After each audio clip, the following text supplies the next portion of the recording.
digamos, por ejemplo, en la perspectiva de lo que nosotros llamamos la patria grande.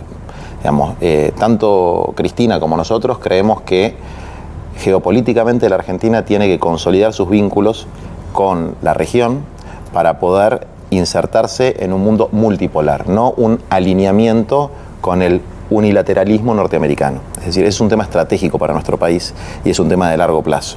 Es decir, apostar a la unidad latinoamericana por encima de cualquier otra perspectiva de alineamiento internacional, no por un prejuicio contra determinado polo de poder internacional. No es que los norteamericanos tengan intereses más espurios o menos espurios de lo que pueden tener los chinos, los rusos, etcétera. Pero nosotros creemos en un esquema multipolar donde la Argentina trabaje desde la patria grande.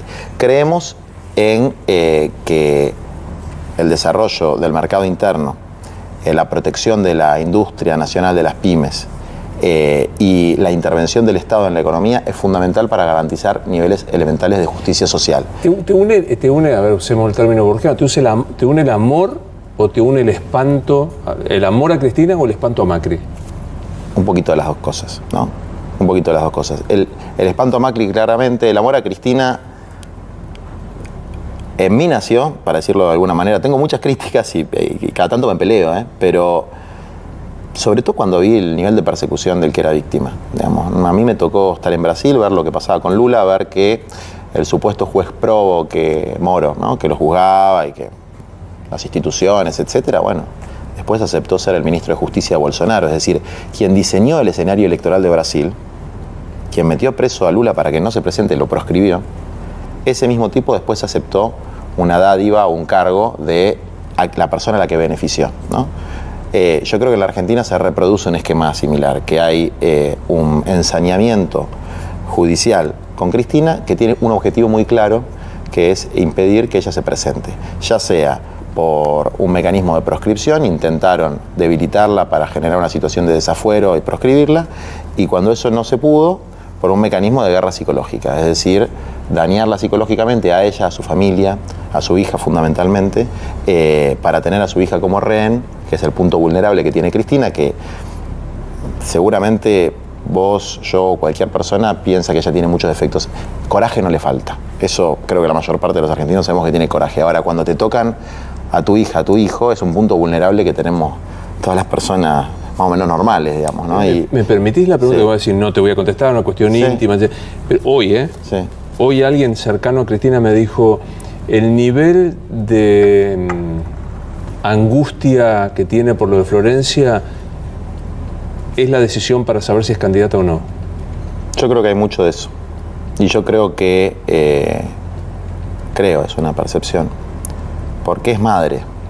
Y yo entiendo el dolor de la madre, porque si a mí me pasara algo parecido, a mí no me importa el debido proceso. Yo meto a mis hijos en un avión y que se vayan a Suiza, no sé, digamos. O sea, nadie quiere exponer a sus hijos. Por ejemplo, yo a Florencia no la conozco. ¿Por qué no la conozco? Porque Florencia no es una persona de la militancia. Nunca la vi, digamos. Nunca la vi en una reunión, nunca la vi en una movilización, etc.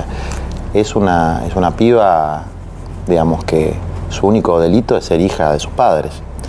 Y yo sé que está muy enferma, ¿no?, que está muy mal.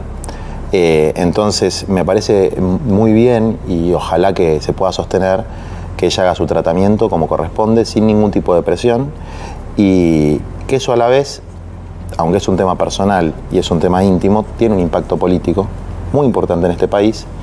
Y la verdad es que yo creo que ahora Cristina está en condiciones de poder presentarse, de poder hacer una campaña electoral y de ganar por mucha ventaja las elecciones, tal vez en primera vuelta. Un filósofo que lo usan mucho los macristas se llama Schumpeter, que habla de la destrucción creativa.